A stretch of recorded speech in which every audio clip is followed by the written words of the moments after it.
gaat mij te vlot. Daarom vroeg ik aan nog, hebben wij nog tijd genoeg?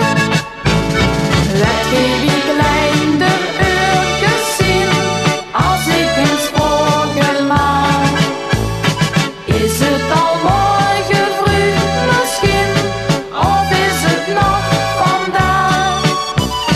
Hebben we even nog de tijd? Ik ben finaal de oren kwijt.